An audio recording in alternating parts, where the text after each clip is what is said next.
Estamos na sequência da exposição de Gênesis e já fizemos algumas aplicações na vida das nossas crianças e a gente está muito feliz de poder dar continuidade agora, mas sabendo a responsabilidade do texto que está diante de nós.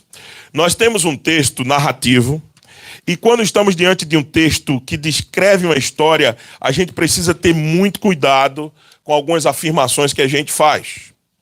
Porque em textos narrativos, geralmente, a gente pode enfatizar alguma coisa que o texto não queira dizer. Porque quando se conta uma história, cada um pega a parte principal da história e traz para si. Tem sempre algo na história que fala para você. É ou não é? Nos filmes, se a gente colocar uma cena de filme aqui, um episódio de determinada série, e todos nós assistirmos, certamente, depois de narrada toda a história da série, da cena, eu e você teremos algumas interpretações diferentes. Certamente, se a gente passar o microfone aqui, um vai ter sido chamado a atenção por causa, talvez, da música, outro por causa do cenário, outro por causa dos personagens, enfim, outro chama a atenção por causa do roteiro e do enredo, não é? Mas existe sempre um propósito pelo qual a história está sendo contada. E é assim a narrativa bíblica. E não é diferente com o capítulo 8 de Noé. Existe um propósito pelo qual ele está aqui, para registrar o que acontece depois que as águas se acalmam, que o dilúvio passa e agora eles vão sair da arca. Depois do registro do dilúvio do capítulo 7, agora no capítulo 8 nós vemos a saída da família em segurança para uma nova vida. Uma vida que não tinha absolutamente nada na frente deles. Nada. Um pé de uma árvore não tinha. Talvez crescendo, por isso que a pomba volta com uma folhinha nova de oliveira, diz o texto. Mas a lição de hoje é mostrar qual deve ser a resposta adequada ao Senhor, que nós temos que dar a fidelidade do Senhor nas nossas vidas.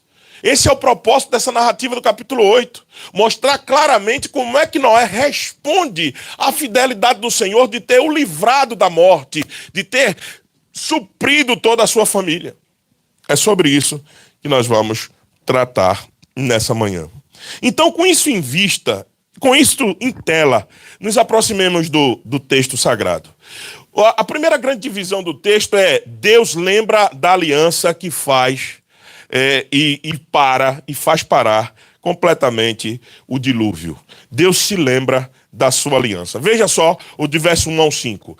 Lembrou-se. O primeiro verbo que está aí é: lembrou-se Deus de Noé, de todos os animais selváticos e de todos os animais domésticos, que com ele estava na arca. Deus fez soprar o vento sobre a terra e baixaram as águas.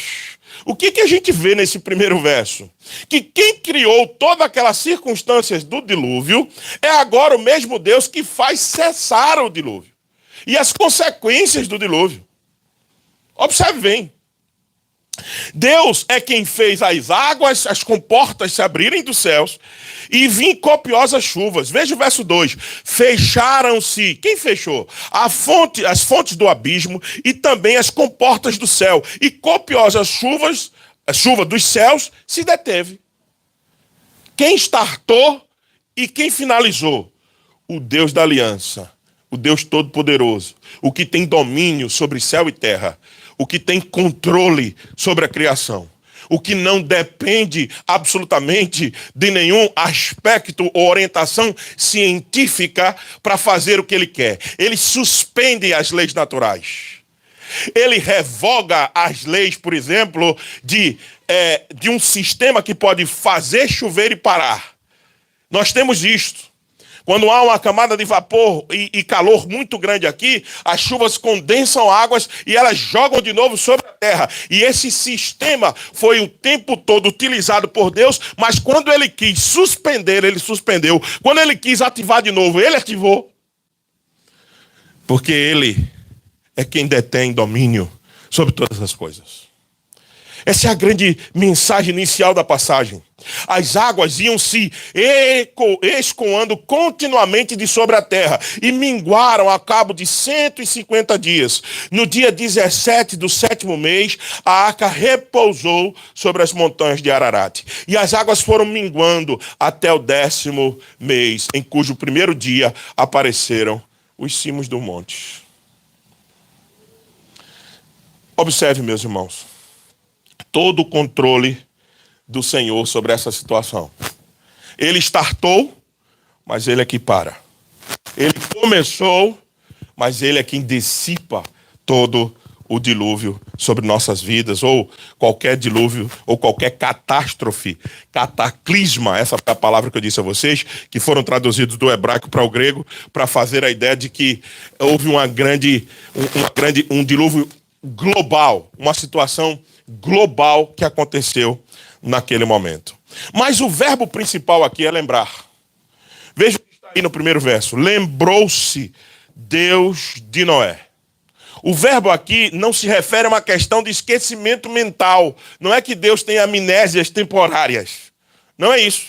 E que de vez em quando ele tem um surto de volta da memória e diz: Noé estava lá no barco, né? É mesmo, deixa eu ir lá resolver. Não é essa a ideia. A ideia aqui de lembrar deste verbo é sempre uma atitude ativa da parte de Deus, uma lembrança no sentido pactual. O que lembra a Deus é que ele tem uma aliança com o seu povo, e isso ele vai cumprir até o dia final, mesmo que muitas e muitas vezes nós não sejamos fiéis à aliança que ele tem com a gente, mas ele continua fiel, e por isso que ele lembra daquilo que ele prometeu. O Senhor nunca esquecerá. Talvez a gente, como pais e mães aqui, a gente pode esquecer de algumas promessas que a gente faz aos nossos filhos. Talvez a gente tenha que pedir perdão, meus irmãos, muitas vezes por nossos filhos, por algum comportamento que a gente comete. Mas o Senhor Deus não. O Senhor Deus nunca esqueceu de nada do que ele prometeu. E por que ele lembra? Porque ele é o primeiro a ser ativo. Ele é ativo na aliança que ele tem com o seu povo. Veja se não é assim. Pastor, o senhor está dizendo isso a partir de quê? Das próprias escrituras.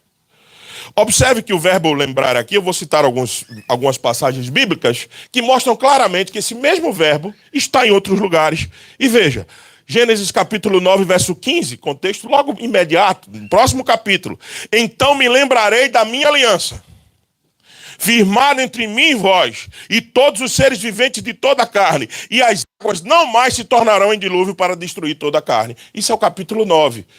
Deus está dizendo, usando de novo o verbo, vou me lembrar. Lembrar em que sentido? De reafirmar a aliança que eu tenho com você. O verbo lembrar aqui é uma reafirmação de tudo aquilo que Deus tem com o seu povo. Êxodo capítulo 2, versos 24 e 25. Ouvindo Deus o seu gemido, lembrou-se da aliança com Abraão, com Isaque e com Jacó. E viu Deus os filhos de Israel e atentou para a sua condição. Lá, quando eles estavam no cativeiro, em Êxodo, também Deus lembra deles. Mas lembrar de novo, Deus estava esquecido? Não. Deus reafirma a aliança e vai lá e salva o seu povo do cativeiro egípcio através de Moisés e Arão. Veja mais outra passagem, Êxodo 32. Lembra-te de Abraão, de Isaque e de Israel, teus servos, as quais por ti mesmo tem jurado e lhes dissesse: multiplicarei a vossa descendência como as estrelas do céu, e toda esta terra de que tenho falado, dar-la-ei a vossa descendência, para que possuam por herança eterna. Mais uma vez, agora Moisés usando o verbo para fazer Deus lembrar, no que sentido? Para fazer Deus agir conforme a aliança que ele tinha feito. Isso aqui é uma provocação que Deus faz com Moisés em Êxodo 32, no episódio do bezerro de ouro. Deus está instigando Moisés a se colocar na posição de mediador entre o povo e Deus, coisa que ele nunca tinha feito. E agora ele diz assim: Senhor, lembra-te da aliança com Abraão. Então veja, meus irmãos, as escrituras mostram claramente que este verbo é um verbo que inaugura o capítulo 8. Este verbo é um verbo que mostra que Deus é ativo o tempo todo na aliança que ele tem com o seu povo. Ele não fica esperando a gente se mover, ele se move. Ele não está condicionado a lembrar do que ele tem que fazer, porque se você for bom ou ruim, ele continua com o seu plano e executará o seu plano, segundo a sua santa e soberana vontade. O texto ainda nos diz que a arca repousou numa região montanhosa, chamada dos Montes de Ararat, e em muitas outras genealogias ou histórias parecidas do Antigo Oriente Próximo, esse episódio se repete. Existia na história, no épico de Gilgamesh, que as histórias pagãs, que existia também um grande barco que salvou muita gente. Enfim, essas histórias todas que circundavam em torno do fato do dilúvio, só é para comprovar que ele realmente existiu. Tem algumas arqueologias, alguns estudos arqueológicos que mostram ainda, apesar de carecer de uma certa ainda evidência científica, mas eles mostram que o fato que a arca repousou sobre os montes de Ararat existiu. Então tudo isso para reforçar. A gente não precisa talvez de confirmação científica, a gente precisa de fé na palavra do Senhor. Mas tudo isso para reforçar claramente que Deus sabia o que estava fazendo quando ele se lembra do seu povo. O poder de Deus sobre a criação se demonstra assombroso. O seu espírito colocou tudo em ordem, do caos à ordem, e é de causar espanto até ao inferno. Por isso os seus discípulos e discípulos de Jesus no barco ficaram maravilhados também com o poder do Senhor sobre toda a criação. Lembra-se que os discípulos, quando o barco está para afundar, ele diz assim: quem é este? Quem é este que até o vento e o mar lhes obedecem? Os discípulos foram tomados de grande temor. Ao ler a história de Gênesis 8, nós precisamos do mesmo temor. Quem é esse que fecha portas dos céus, que abre com portas de céu, que dá um sopro e a água escoa? Quem é esse? Essa tem que ser a mesma reação nossa a partir de um relato desse de Gênesis 8. Quem é esse que faz chover e faz parar, faz inundar e faz secar, mata todos, mas preserva alguns? Quem é esse? Esse é o mesmo espanto, meus irmãos, que deve existir nas nossas vidas ao ler esse primeiro ponto de Gênesis 8, de 1 a 5. Eu queria fazer uma aplicação rápida nesse ponto, mas imagine comigo, se Deus governa dessa maneira todas as coisas que ele criou, o mundo e tudo que nele há, o universo e suas regras e suas leis, ele comanda tanto que ele suspende lei e coloca lei. Se ele tem capacidade de gerir um universo desse tamanho, a pergunta que eu lhes faço é: por que ele não pode governar as nossas vidas? Não, pastor, mas ninguém tem dúvida quanto a isso. Será? Será que nós não temos dúvidas que Deus governa a nossa vida? Eu espero que sim, que isso seja uma realidade em todos nós. Mas parece que a prática de nossa vida geralmente não denuncia essa confiança inteira. Quando, por exemplo, nós queremos determinar todos os rumos da nossa vida. Quando as coisas não saem como a gente quer, muitas vezes a gente quer desistir daquilo que ele já colocou para nós. E a gente quer pular a aula, quer sair do momento, a gente quer se livrar da dor. Por quê? Porque a gente quer sempre o conforto e o consolo, e apenas o conforto da situação, e a gente não espera o consolo que vem da parte do Senhor. Se Deus governa a minha vida de fato, eu preciso entender, e nós precisamos entender de uma vez por todas, que os caminhos que ele traça para nós não podemos, de forma nenhuma, nos desviar dele. Porque de outra forma, isso não será o governo dele sobre nossas vidas. Então, muitas vezes, a gente sabe o que tem que fazer, a gente sabe absolutamente como tem que se comportar, mas a gente quer pular a classe, quer pular a aula que ele tem para nos dar, porque é mais confortável eu desistir da ideia de que ele governa a minha vida para tomar as rédeas da minha vida e dizer o que eu tenho que fazer. Nós somos assim, meus irmãos. Nós queremos o controle total da nossa vida. Mas o nosso Deus, o Deus que criou todas as coisas, inclusive fez um dilúvio acontecer e um dilúvio parar, que tem governo sobre todas as coisas, não é melhor deixar o governo das nossas vidas em suas mãos? Por que que nós que temos que determinar todos os caminhos, as maneiras, as formas? Por que não apenas confiar soberanamente, confiar prontamente em sua soberania, ao ponto de deixar ele guiar nossas vidas de fato? Cuidado, muito cuidado, sonde seu coração. Às vezes a gente está dizendo assim, Deus controla a minha vida, Deus governa a minha vida. E a gente está dizendo isso só por uma questão meramente repetitiva, de um clichê evangelical, ou evangeliquez da moda. Deus é soberano, governa a minha vida está entregue em suas mãos. Mas às vezes a nossa atitude não corresponde com essa verdade que a gente declara. Isso quer dizer o quê? Que ele vai perder, ou ele depende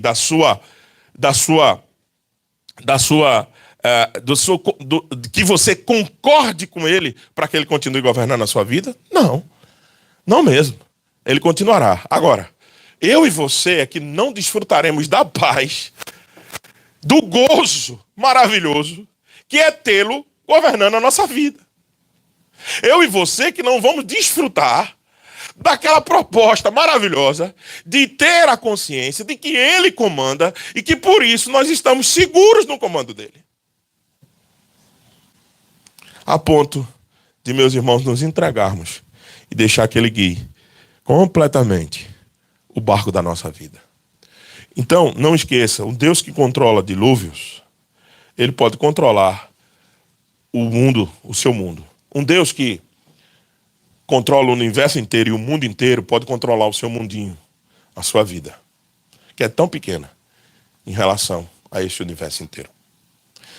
Segundo ponto é que o Senhor nosso Deus, ele tira Noé e os sobreviventes na arca. Verso 6 até o verso 19.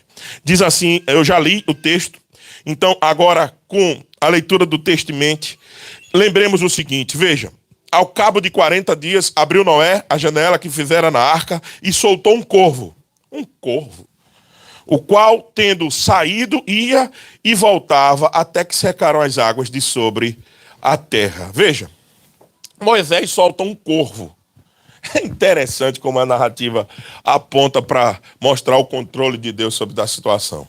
O corvo se alimenta de carniça. Você sabia disso ou não? O corvo se alimenta de carniça. E pode ter encontrado algum alimento. Por quê?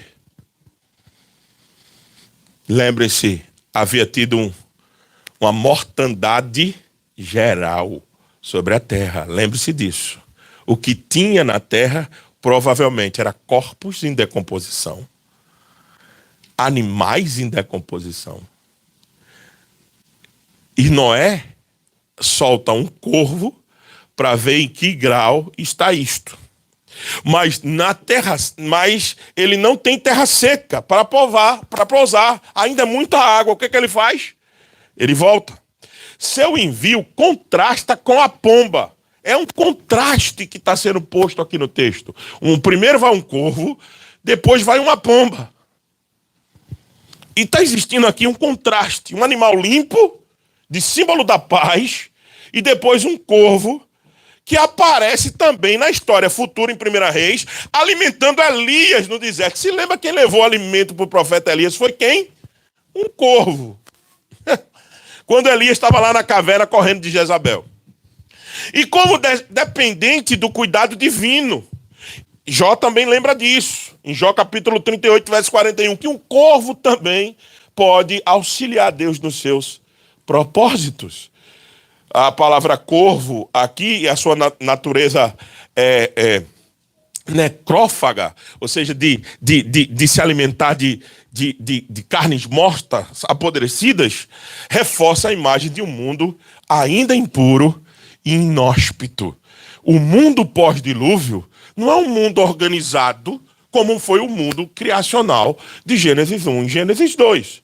Agora, quando Noé envia o corvo para se certificar se existe, esse é o propósito de Noé, se existe muitas coisas ainda sobre a terra ou necrosadas, ele não encontra lugar, ele volta. Noé sabe por que o corvo voltou, porque ainda tem muita água.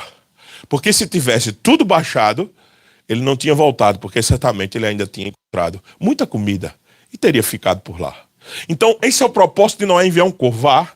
E ele foi e voltou, apesar de algum simbolismo que o corvo possa ter, e Deus ainda pode ter usado para alimentar o seu profeta, como Elias no caso. Ao contraste, vem com a pomba, veja o verso 8. Depois soltou uma pomba para ver se as águas teriam já minguado da superfície da terra. Agora vai quem? Uma pomba. E ela vai e volta ao primeiro movimento, porque as águas cobriam ainda a terra. Estendendo a mão, tomou-a de volta e recolheu consigo na arca Noé. Verso 10, esperou ainda outros 7 dias. Veja o tempo de 7. Se lembra que quando Noé tinha acabado a arca, isso é capítulo 7, vocês lembram da exposição, Noé tinha acabado a arca, ainda ficou esperando quantos dias? 7, para ver se alguém se arrependia. Lembra-se disso? Agora Noé está esperando um ciclo de 2 ou 3 ciclos de 7 dias para a água baixar. Então você vê uma correspondência entre antes do dilúvio e pós-dilúvio. Agora você tem 7 dias para as águas baixarem. Aí o que acontece no verso 11? À tarde ela voltou a ele. Trazia no bico uma folha nova de oliveira. Eu gosto dessa expressão, folha nova de oliveira. Nós somos enxertados na oliveira, diz Romanos capítulo 11. Nós somos como oliveira brava. Aqui, a nova oliveira, uma folha de oliveira nova, simboliza a recriação do Senhor. Ele vai criar de novo, ele vai recriar de novo todas as coisas.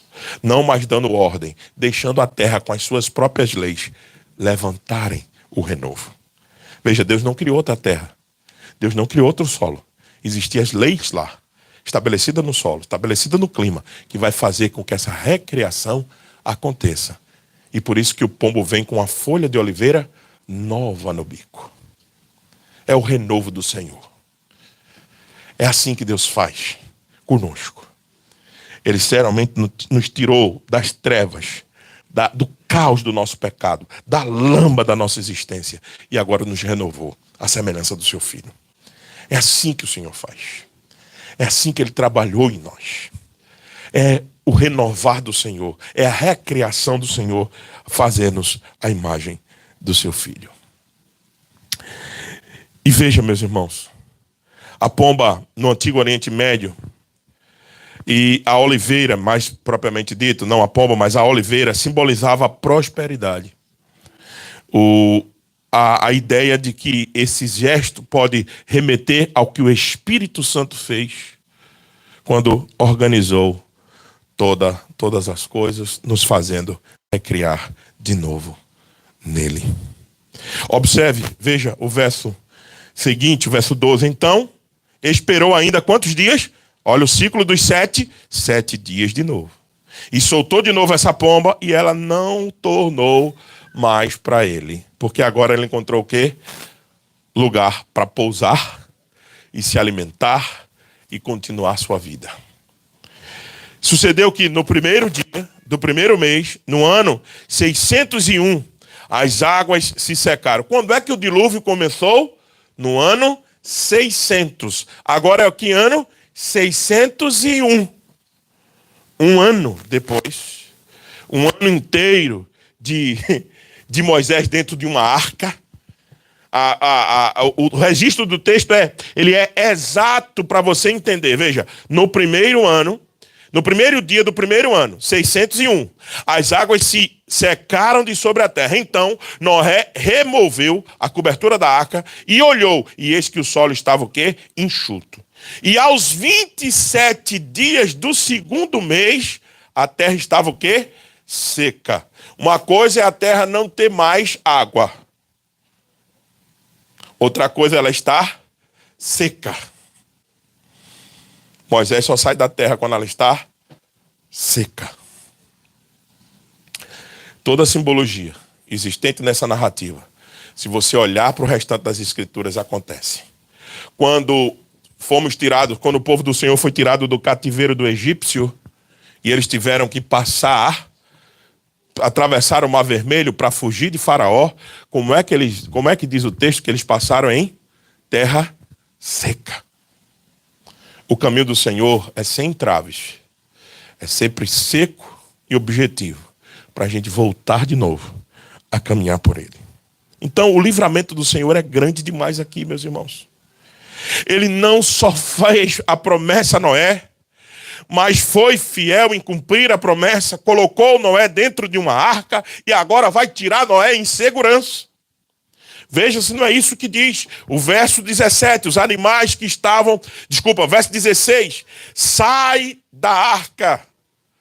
Noé, sai da arca e contigo tua mulher e teus filhos e as mulheres de teus filhos, os animais que estavam contigo e toda a carne, tanto aves quanto gado, todo réptil que rasteja sobre a terra, faz sair todos, Moisés, para povoarem a terra, sejam fecundos nelas e se multipliquem. Saiu, pois, Noé com seus filhos, sua mulher e as mulheres dos seus filhos, e também saíram da arca todos os animais, todos os répteis, todas as aves e tudo que se move sobre a terra segundo as suas espécies. Deus tinha colocado tudo para dentro e agora ele coloca tudo para fora. Ele fez entrar Noé, sua família e os animais, ele que fez, ele agora coloca para fora Noé, sua família e os animais. Esse é o movimento do Senhor de entrar para salvar e sair para prosperar. Esse é o movimento que a gente faz todo domingo. A gente vem aqui, todo domingo não, toda semana. A gente vem aqui no domingo e entra e sai depois para anunciar o Senhor. É isso que Noé está fazendo. Entra em comunhão com ele na arca e depois sai para fazer a vontade do Senhor. Primeiro você está com o Senhor para depois fazer a sua vontade. Primeiro você passa um ano dentro da arca e aprendendo as mais duras lições. Não esqueça, não pense que Noé não aprendeu muito ali. Noé aprendeu o temor do Senhor. Noé aprendeu que pecado é sério. Noé aprendeu que graça existe. Por que ele está vivo? Será que ele é melhor que os outros? Por que ele está vivo? Noé aprendeu primeiro, para depois ser usado. Você não pode ser usado antes de aprender. Primeiro você está com o Senhor, para depois você fazer as coisas para o Senhor. Quando a gente inverte isso, nós estamos numa fase aqui muito importante e a igreja tem que estar atenta a isso. Nós estamos preparando, se Deus quiser assim permitir, uma liderança. E a igreja tem que orar para que essa liderança primeiro esteja com Deus, para depois fazer as coisas de Deus, senão essa igreja vai fraquejar. Nós temos os dias contados aqui, se nós não tivermos uma boa liderança. Não prospera. Se você age sem Deus, só na carnalidade e achar porque você é inteligente, sabe fazer algumas organizações, porque a gente sabe pregar, né? O pastor sabe mexer com texto e sabe, as mulheres são bem organizadas, que os adolescentes se reuniram, foi legal pra caramba, e a gente faz aquela atividade só e não estamos com o Senhor, isso não vai pra frente. Nenhuma igreja que não está primeiro com o Senhor não pode sair para fazer a vontade do Senhor. Primeiro aqui, depois lá fora. Então, meus irmãos, a aplicação para esse ponto é, mas mesmo que nós andemos pelo vale da sombra da morte, Noé andou pelo vale da sombra da morte. Noé estava dentro de uma arca e não sabia se aguentar um dilúvio de um ano. Um ano e um mês. Se você for fazer a conta, é um ano, um mês e alguns dias. Então, Noé andou pelo vale da sombra da morte. E nós não precisamos temer mal nenhum, porque o Senhor está conosco. O seu cajado nos consola. A sua vara é com a gente. Ele está presente no meio do vale da sombra da morte. E estamos seguros com o Senhor contra tudo e contra todos. Louvado seja Ele por isso. Tudo contra todos. Nós não estamos sós. Nós temos o Senhor conosco. O Senhor é que botava... Vocês acham que uma catástrofe climática daquele jeito não provocou ondas de tipo de tsunami, não é? Por que aquele barco não afundou? Uma catástrofe climática dessa pode ter o barco, meu amigo, do tamanho do mundo. Ele vai naufragar. Deus mandou fazer os barcos para caber a quantidade de seres viventes que ele pudesse repovoar a terra. Não era porque aquele tamanho de barco salvava alguém, não. Nas proporções daquela, uma catástrofe global daquela, podia botar o barco que fosse e ia afundar. Mas lá no Vale da Sombra da Morte, o Senhor colocava a mão sobre o barco e não deixava ele afundar. Era o Senhor que protegeu Noé.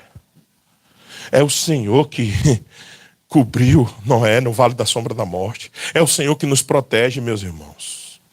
Você acha que está aqui, num país imigratório, cheios de complexidades, que vocês sabem o que eu estou dizendo, quem vive aqui é a realidade de imigrante. Cheio de complexidades. Isso aqui é complexo demais. Primeiro você tem toda uma documentação a cumprir. Toda uma documentação que é exigida. Depois você tem uma brutal saudade de sua pátria, ou sou eu que tenho. Uma brutal saudade dos seus contemporâneos, dos seus conterrâneos. A palavra do Senhor disse que os irmãos israelitas não puderam cantar à beira dos rios da Babilônia porque eles não absolutamente estavam com saudade de sua casa. A brutal situação que a gente se encontra aqui muitas vezes. Muitos trocaram de profissão. Tinha uma profissão no Brasil, hoje tem outra aqui. Vocês acham que nesse vale que a gente vive aqui, nessa luta descomunal que a gente vive aqui, quem é que está colocando a mão sobre nós para que a gente persevere? Quem é que nos protege? A nossa estratégia? O nosso recurso bancário? É o Senhor, meus irmãos. Não esqueça, é o Senhor. É o Senhor que te guarda. É o Senhor que guarda a tua entrada, a tua saída. É o Senhor que te protege. É o Senhor que te estimula a continuar. É o Senhor. Não é ninguém. Esse país e qualquer lugar, ou qualquer outro país do mundo, por que a gente saiu de lá? Porque a gente estava também se sentindo meio deslocado. Alguns, claro. Outros por causa de missões. Mas alguns estavam se sentindo deslocados na sua própria pátria e queriam outras coisas. Sabe o que é que isso denuncia? Qualquer lugar que nós estejamos nunca será o nosso lar em definitivo. Nós temos uma casa para ir e um lar para ir. E esse lar é o lar celestial. As mansões que o Senhor está preparando. Lá nós estaremos em casa. Você pode agora sair daqui e voltar para o Brasil. Você vai se sentir incomodado também. Tenha certeza disso.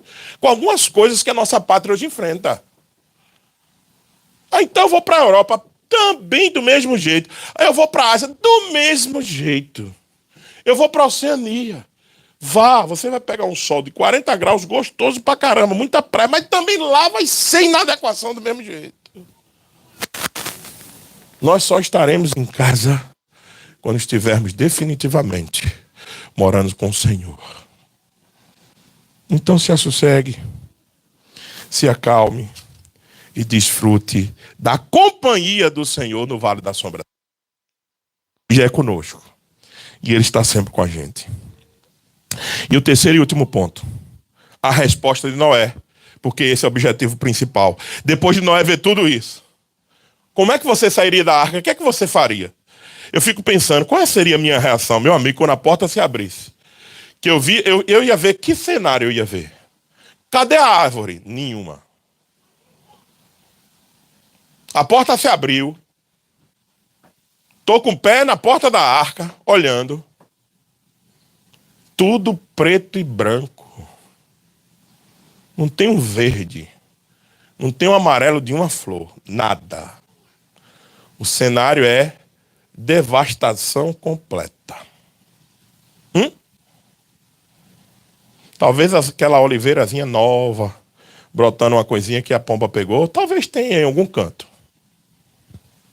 Mas devastação.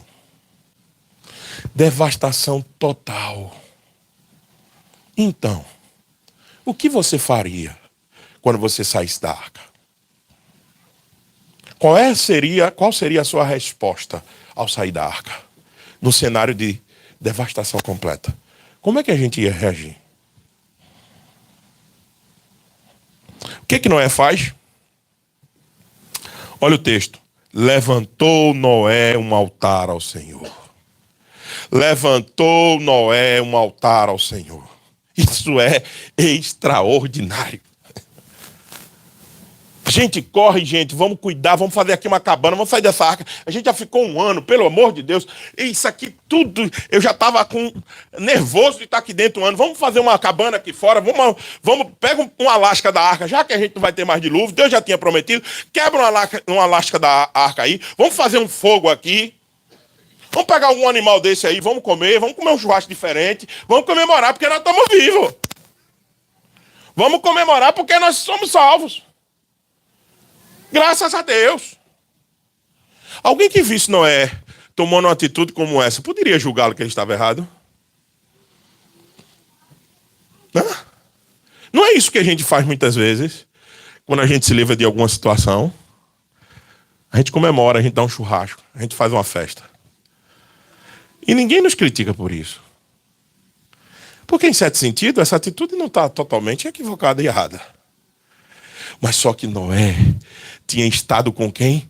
Com Deus intimamente. Noé tinha passado um ano nos pés do Senhor. Noé tinha uma intimidade com o Senhor muito grande. Noé tinha temor. E Noé entendeu. Por que a gente existe? Para que ele nos salvou? Por que ele nos criou? Todas essas perguntas passavam na cabeça de Noé. Por que ele matou todo mundo? Por que ele destruiu tudo? Por quê? Por que a gente...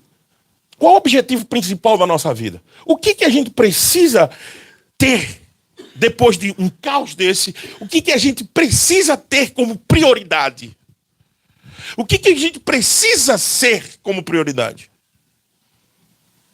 Noé sai, chama os seus filhos, diz, vamos montar um altar ao Senhor. Vamos fazer a atividade principal pela qual nós fomos criados, cultuá-lo. Vamos adorá-lo. Porque é a prioridade da nossa vida. Porque nós não temos nenhum outro bem maior do que a não ser Ele mesmo. Vocês, meus filhos, precisam entender que o que vocês viveram aqui dentro dessa arca é para mostrar para vocês que o único ser que merece ser exaltado e adorado é o nosso Deus. Então façamos aquilo primeiro pela qual nós fomos criados. Monte um altar. Vamos levantar um altar. Vamos dizer que a nossa prioridade é o Senhor. Vamos voltar ao culto da descendência de Sete. Vamos fazer, Noé certamente discussando, vamos fazer como Enoque fez. Andar com Deus. Invocar o nome do Senhor. Vamos manter a aliança que esse Deus tem com a gente. De que primeiro é Ele na minha vida. E depois as outras coisas. Depois eu planto uma vinha e tomo um vinho. Mas primeiro é o Senhor. Primeiro é o Senhor. Então, essa é a mensagem principal de Gênesis 8. Primeiro é o Senhor. A resposta de Noé é que primeiro é o Senhor nas nossas vidas. E ninguém mais. Ninguém pode ter esse lugar. A minha vaidade não pode permitir que meu eu tome o lugar do meu Deus. A minha família tome o lugar do meu Deus. A minha esposa, meu marido, os meus filhos, tome o lugar do meu Deus. Não, isso é dele. Isso é o lugar dele. É a prioridade da nossa vida. A primeira vez que a expressão altar ao Senhor aparece, muito provavelmente oriundo de costume da primeira família de Adão e Eva. Abel fez isso. Abel ofertou e Caim também, mas fizeram ofertas, mas Caim foi rejeitado e a oferta de Abel foi aceita. Enos fez isso, começou a invocar o nome do Senhor. Enoque foi trasladado porque andava com Deus. Isso tudo está na memória de Noé, dizendo assim: meus filhos, nós temos que continuar a aliança com esse Deus. Temos que continuar. E qual é a resposta que Deus dá à atitude? Veja, desculpe, deixa eu ainda fechar o verso 20. E tomando animais limpos e de aves limpas, ofereceu o holocausto sobre o altar. Peraí, animais limpos e aves limpas. Se lembra que entrou na arca animais puros e impuros. E eu disse a vocês, naquele capítulo 7, que os animais puros e impuros não eram referentes à condição de que uns estão mais saudáveis e outros menos saudáveis. Uns estão mais cheirosos e outros mal cheirosos. Não. Aquilo era referente ao quê? A culto. Eu disse isso. E agora aqui está a prova. Noé só guardou os animais, separou os animais puros do impuro por causa do culto ao Senhor. Porque o culto é a prioridade da nossa vida. E ele vem e cultua com animais limpos e aves limpas. Não que as outras aves fossem que tivesse algum tipo de impureza ao ponto de não estar dentro da arca e não poder pertencer à criação do Senhor. Aqui é uma distinção entre culto, e está aqui feita a distinção. E o Senhor, qual foi a resposta ao Senhor? O Senhor aspirou como um cheiro suave e disse consigo mesmo. O aspirar como um cheiro suave é: Deus aceitou o culto de Noé. Porque no culto de Noé não estavam animais impuros. Porque no culto que ofereceu, que Noé oferece a Deus, não está ali os trapos de imundícia. Não está ali o gambá que o pastor Silas muito bem colocou no seriado, na série de adoração que a gente está ouvindo. Ali está uma oferta suave, uma oferta como Deus quer, como Deus requer. O nosso culto tem que ser assim. O culto não pode ser do meu jeito, do seu jeito, para agradar A, ou B ou C. Claro, a gente tem que comunicar com a cultura que nós estamos, é lógico. Temos que ficar antenado com aquilo que está acontecendo ao redor do mundo. Ok. Mas o culto é ao Senhor. E a prioridade é a Ele. Por isso que a gente é tão cuidadoso com o nosso culto. O que é que a gente vai ter na liturgia? O que é que a gente vai oferecer? Quais são os louvores que a gente vai cantar aqui? Os louvores que aqui são cantados não é para lembrar da nossa terra, é para exaltar o nome do Senhor. A gente é criterioso com isso. Porque Deus ou aceita o nosso culto ou rejeita. Como está em Isaías capítulo 1. Dizendo que Ele rejeita o culto de muitos que eles estavam fazendo. Porque eles misturavam pecado com ajuntamento solene. E isso não dá. Quando Deus recebe o louvor, quando Deus aceita o culto, o que é que Ele faz? Ele faz promessa. E o Senhor aspirou o suave cheiro e disse consigo mesmo: não tornarei a amaldiçoar a terra por causa do homem. Porque é mau desígnio íntimo do homem. Veja, Deus não fez o dilúvio e não acabou com tudo porque Ele tinha esperança de nascer uma geração melhor. Não, senhor. Noé nem sai da arca direito e Deus já está dizendo assim: vai continuar mal o desejo desse homem, vai continuar o pecado. Deus sabia disso. Cuidado para você não dizer assim: eita rapaz, a tentativa de Deus foi frustrada. Como assim? Não, Ele tentou matar todo mundo, acabar com todo mundo. Olha que nasceu de novo. Noé, com os filhos dele, e Noé se embebedou com vinho e já começou. Ei, o Senhor sabe que vai continuar mal. O Senhor não fez o dilúvio Não, o Senhor fez o dilúvio, o propósito do dilúvio para mostrar a sua grandeza e seu controle sobre todas as coisas, sobre a vida do homem. E como ele não tolera pecado. Essa é a mensagem do dilúvio.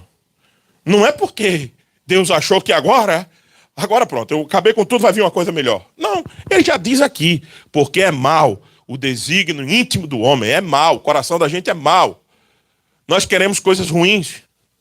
A intenção nossa nunca é por causa do bem geral, é sempre por causa do nosso bem. A gente é egoísta, primeiro a gente toma conta da gente, e se der, a gente toma conta do outro.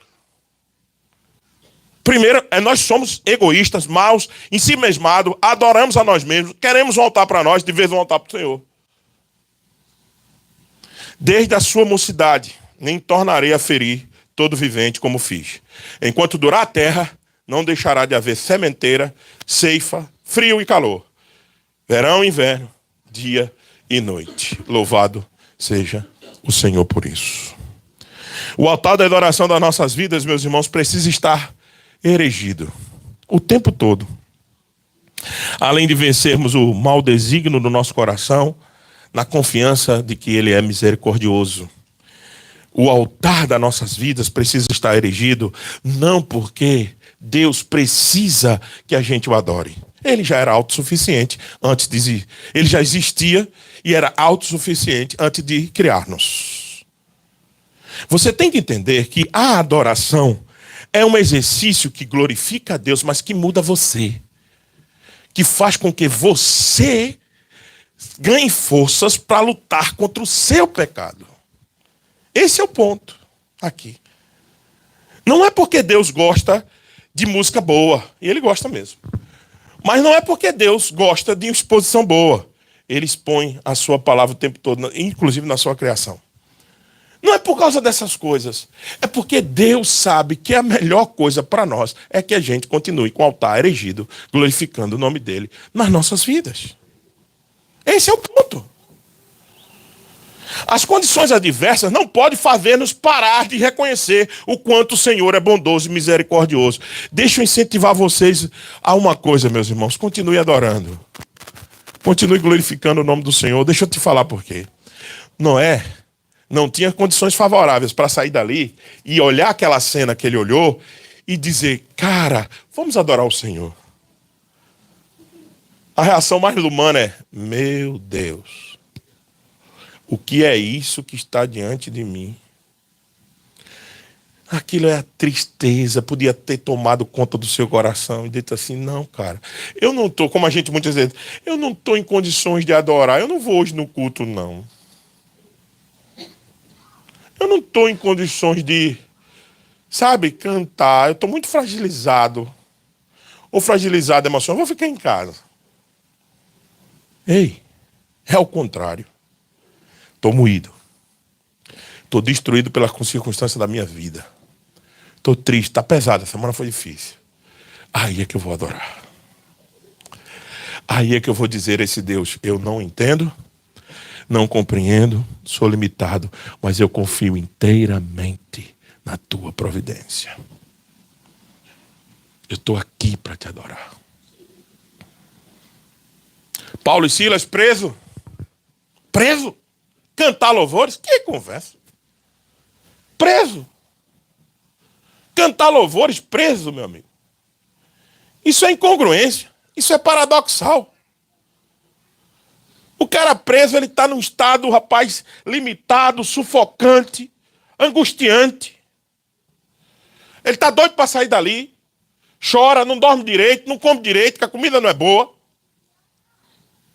Preso. Aí o que faz Paulo e Silas? Cantar louvores ao Senhor.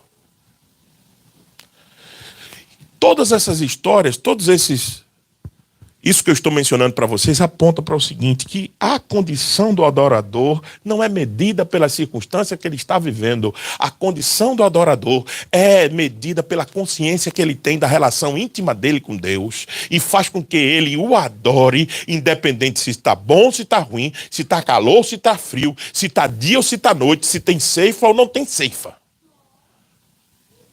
A condição do adorador é adorar independente de qualquer circunstância que eles tenham. Adore. Louve. Exalte o Senhor. Cante. Ah, mas isso pode ser hipocrisia. Não, isso é cura para a sua alma. Presta atenção, isso é cura para a tua alma.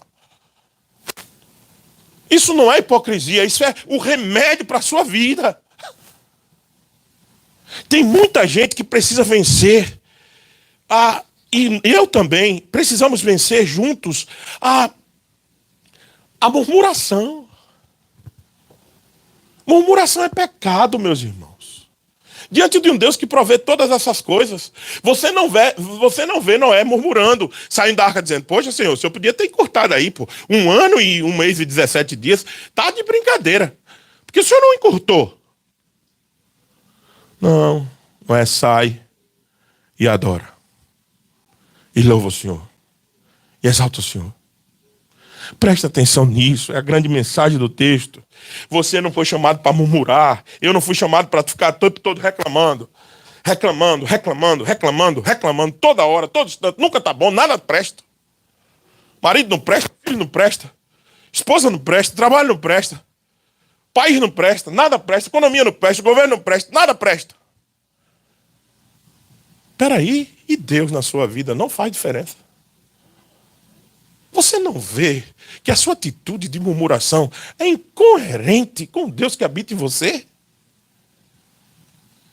Peraí, a gente não tem Deus. E por que então, meus irmãos, que a gente se acomoda a uma vida de murmuração? Está difícil para todos. Então busque o Senhor e continue. Viva uma vida de gratidão. Viva uma vida de confiança na providência do Senhor e se comprometa de uma vez por todas. Comprometa-se de uma vez por todas a adorar o nosso Deus. Por quê? Porque Deus promete não destruir a terra, mesmo contrastando com o coração do homem, que é o desígnio desse coração é continuamente mau.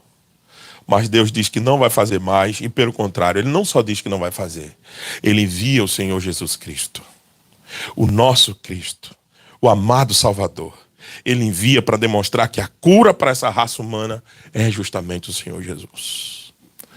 Muitas vezes a gente não tem um altar erigido porque a gente ainda não entendeu completamente o benefício de Cristo na nossa vida.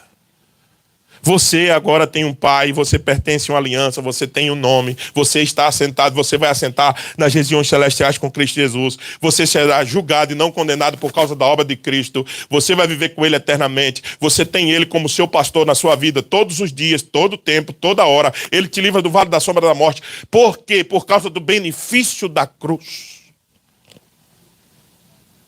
Eu posso falar de adoração porque Ele abriu o novo e vivo caminho.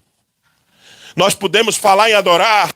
Noé pode erigir um altar, não porque Noé podia se sacrificar o seu mediador entre ele e Deus. Não, mas na expectativa daquele que viria. Noé sabe que vem um que esmagaria a cabeça da serpente e essa lhe feriria o calcanhar, por causa da promessa de Gênesis 3,15. Mas também existe um, já que veio, que é o mesmo que Noé esperava, que já morreu, já garantiu a vitória sobre a morte. E agora nos dá a vida eterna. É aquele que Hebreus 10:12 diz: Jesus, porém tendo sido oferecido para sempre um único sacrifício pelos pecados, assentou-se à direita de Deus, aguardando daí em diante até que os seus inimigos sejam colocados como estrado dos seus pés. Porque com uma única oferta, Jesus aperfeiçoou para sempre o que estavam sendo sacrificados, ou que estão sendo santificados, melhor. Jesus é a nossa esperança. Jesus é a nossa vida. E é por isso que nós podemos continuar acreditando que Deus controla a nossa existência, que Deus supre toda a nossa necessidade. E a gente pode continuar adorando esse Senhor. Que a resposta que Noé deu a toda circunstância diversa da sua vida seja a resposta que a gente continue dando.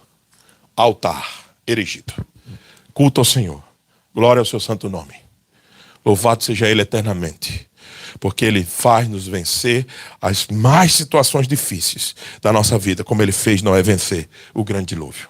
Noé sai da arca com um sentimento correto. Um sentimento não que ele era melhor do que alguém, mas um sentimento que ele devia estar ali para adorar o Senhor. Que esse seja o nosso sentimento em qualquer lugar que a gente esteja, em qualquer momento da nossa vida. Amém? Que a gente responda sempre com louvor e adoração ao nosso Deus, como a gente vai fazer agora.